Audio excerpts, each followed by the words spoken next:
누가복음 12장 1절에서 12절입니다. 키워드는 바리새인의 누룩을 주의하라, 참된 신앙, 위로와 격려입니다.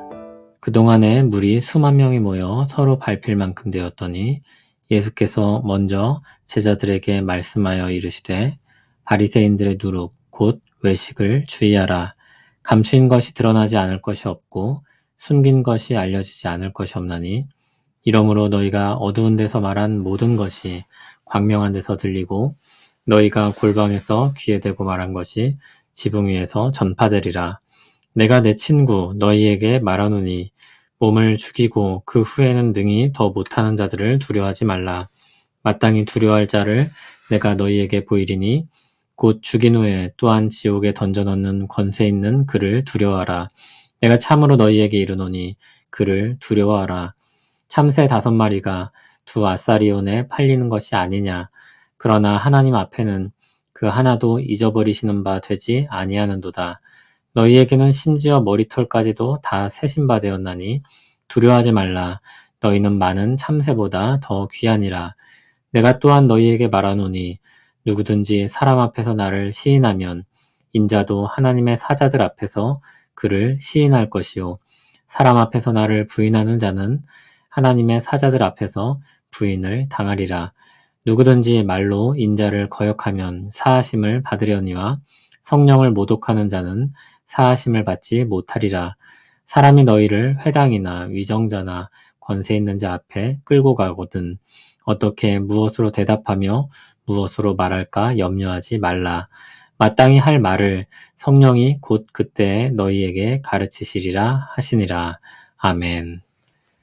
예수님께서 바리새인과 율법교사들과 거세게 부딪히게 되었습니다. 예수님께서 바리새인과 율법교사와 같은 사람들을 가리켜 악한 세대의 앞장선 사람들이라고 말씀하셨기 때문입니다. 정도의 차이가 있을 수 있지만 사람들은 그들을 바라보고 신앙생활을 해왔을 것입니다. 바른 신앙생활의 표준이나 방향성이 된 것입니다. 율법교사는 그와 같은 모습을 이론화하고 체계화한 사람들이었습니다. 그런데 예수님께서 그들의 위선적이고 잘못된 것들을 드러내셨습니다. 이제 예수님을 따르는 사람들에겐 새로운 기준과 방향성이 필요해졌습니다. 예수님은 그것을 제자들에게 그리고 무리에게 가르치십니다. 엄청나게 많은 무리가 예수님께로 모여들었습니다. 1절을 보면 서로 밟힐 만큼 많았다고 했습니다. 예수님은 제자들에게 먼저 말씀하셨습니다. 내일 본문인 13절을 보면 이후 무리에게 말씀하시는 장면이 이어서 나옵니다. 바리새인들의 누룩, 곧 외식을 주의하라. 외식은 무엇입니까? 겉과 속이 다른 것입니다. 실상은 그렇지 않으면서도 겉으로만 그럴듯하게 포장해서 실제가 어떠한지 감추는 것입니다. 누룩은 무엇입니까? 원래 있는 것보다 더 크게 보이게 하는 것입니다. 부풀리는 것입니다. 바리새인의 외식은 자신의 경건을 누룩처럼 부풀려 사람들 앞에 자랑한 것입니다. 그리고 그것은 파급 효과가 있습니다. 사람들의 마음을 전염시킵니다. 한편 점점 더 많은 사람들이 예수님을 따르고 있었습니다. 예수님의 제자들은 그런 분위기에 편승하여 자신도 모르게 바리새인들의 외식에 빠질 수 있었습니다. 예수님은 가르침을 통해 제자들의 마음이 그렇게 되지 않도록 붙잡으십니다. 감추인 것은 드러나지 않을 것이 없고 숨긴 것이 알려지지 않을 것이 없다고 하셨습니다. 그러므로 어두운 데서 말한 모든 것이 광명한 데서 들리고 골방에서 귀에 대고 말한 것이 지붕 위에서 전파되리라고 하셨습니다. 그때엔 포장했던 명예가 거짓되다는 것이 들통날 것입니다. 이 말씀은 부정적인 면만을 염두한 것이 아닙니다. 마태복음 10장 27절을 보면 이 말씀은 장차 성령님이 임하실 때 복음이 온 세상 앞에서 더욱 밝히 드러나고 전파되게 될 것도 포함하고 있습니다. 지금은 아직 때가 이르지 않아 주께서 하신 일을 말하지 말라고도 하셨었습니다. 그러나 그날이 되면 달라질 것입니다. 십자가와 부활 그리고 승천 그 모든 일들이 밝히 드러나 실현되고 성령님께서 임하셔서 그 모든 것을 증언하실 것입니다. 그날엔 거짓되고 위선적인 바리새인의 신앙도 드러나고 십자가와 부활의 은혜가 있는 참된 신앙도 드러나는 것입니다. 그런데 문제가 있습니다. 그들에겐 고난과 핍박이 있을 것입니다. 주님은 이 이야기를 하실 때 제자들을 친구라고 부르시며 말씀하십니다. 아주 애정어린 마음으로 말씀하시는 것입니다. 고난과 핍박 가운데 진실하게 산다는 것은 쉽지 않은 일입니다. 주님을 저버리고 주님의 가르침을 떠나면 어려움은 사라질 수 있을지 모릅니다. 그러나 사람들이 주는 두려움은 일시적인 것입니다. 사람들이 줄 수 있는 피해는 우리를 아주 괴롭게 하지만 이 땅에서 끝날 일입니다. 더욱 중요한 것은 하나님의 판단을 받는 것입니다. 사람들은 눈앞에 있는 사람을 의식하고 두려워합니다. 그러나 더 의식하고 두려워해야 할 대상은 사람이 아닙니다. 주님은 몸을 죽이고 그 후에는 능히 더 못하는 자들을 두려워하지 말라고 하셨습니다. 그들은 이 땅에서 살아있는 동안만 영향을 줄 수 있습니다. 정말 두려워해야 할 분은 누구십니까? 죽은 후에 또한 지옥에 던져놓는 권세가 있는 하나님입니다. 그분을 두려워해야 하는 것입니다. 그런데 하나님이 어떤 분이십니까? 하나님은 참새 5마리가 2아사리온, 즉 아주 적은 가치에 팔리는데 그중 한 마리도 잊지 않으시는 분입니다. 사람들에겐 어떠하십니까? 머리털까지도 다 세실 정도로 아끼신다고 말씀합니다. 그러므로 사람들을 의식하고 두려워하여 주님을 저버리고 복음을 포기하지 말라는 것입니다. 그들을 사랑하시는 하나님을 의식하여 진실하게 살라는 말씀입니다. 사람 앞에서 주님을 시인하면 주님도 하나님의 사자들 앞에서 그를 시인할 것이라고 하셨습니다. 반면 사람 앞에서 주님을 부인하면 하나님의 사자들 앞에서 부인을 당한다고 하셨습니다. 주님을 따르는 사람들은 장차 참된 신앙을 가진 자들로서 드러나게 될 것입니다. 이것은 진영 싸움이 아닙니다. 지금 주님의 편을 들면 나중에 주님도 그들의 편을 들어주겠다는 거래가 아닙니다. 진정으로 참된 것이 주님께 있으므로 그 편에 서야 한다는 것입니다. 이 땅에서 주를 시인하는 믿음으로 사는 것은 그가 진정 그리스도께 속한 사람임을 보여주는 시금석입니다.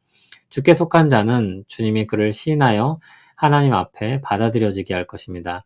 그날엔 주님께 속한 것이 참되다는 것을 주께서 드러내실 것입니다. 반면 바리새인의 외식은 거짓되고 그들 안에 숨긴 탐욕과 악독이 드러날 것입니다. 10절은 말로 인자이신 예수님을 거역하면 사하심을 받으나 성령을 모독하는 자는 사하심을 받지 못할 것이라고 했습니다. 예수님을 말로 거역하는 것은 예수님이 이 땅에서 일하실 때 반대하는 것을 뜻합니다. 그것은 돌이킬 기회와 용서의 가능성이 있습니다.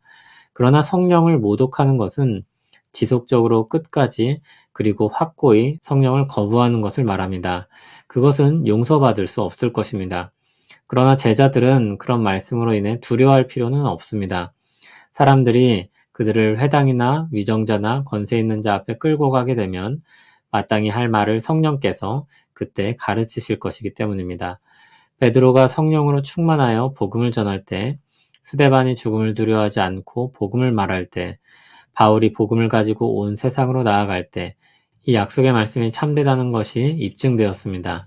주님은 이 말씀을 통해 위선적인 신앙을 버리고 참된 신앙을 따르는 것을 두려워하지 말라고 격려하십니다. 외식하는 신앙은 사람을 두려워하고 의식하여 사람들에게 잘 보이기 위해 자신을 포장하는 신앙입니다.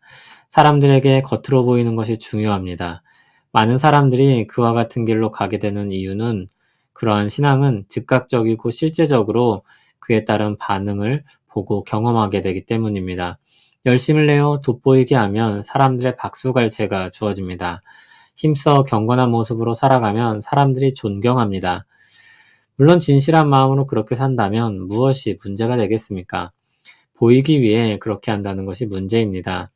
신앙은 하나님 앞에서 사는 것이고 하나님으로부터 판단받게 될 것인데 사람들 앞에서 살고 또 판단받는 것이 문제인 것입니다. 참된 신앙은 하나님이 보시기에 어떠한지가 더 중요합니다.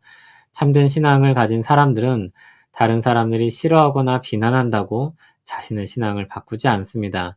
그 길을 따라가다가 어려움이 찾아온다고 해서 자신의 신앙을 바꾸지 않습니다. 우리를 사랑하고 아끼고 보살피는 하나님을 의지하고 삽니다. 우리를 위해 죽으시고 우리를 변호하시는 주님을 따릅니다. 성령께서 주시는 힘으로 견디고 성령께서 주시는 지혜로 말합니다. 그와 같은 삶을 하나님께서 기뻐하십니다. 제자들은 그들 앞에 무슨 일이 벌어질지 알지 못했습니다. 그렇게 많이 모여드는 사람들이 있는데 주님이 버림받고 죽임당할 것이라고 생각할 수 없었습니다. 지금 대세야말로 주님이신데 주님을 따르는 자신들이 핍박을 받게 될 줄도 몰랐습니다. 주님을 배신하고 도망가고 그렇게 될 줄도 몰랐습니다. 그러나 주님은 죽으셨고 제자들은 핍박받고 도망했습니다. 그런데 죽으신 주님이 부활하시고 그들을 찾아와 만나시고 일으키셨습니다. 그들에게 성령님을 보내주셨고 복음의 참된 증인이 되게 하셨습니다. 그것이 우리 위로와 격려입니다.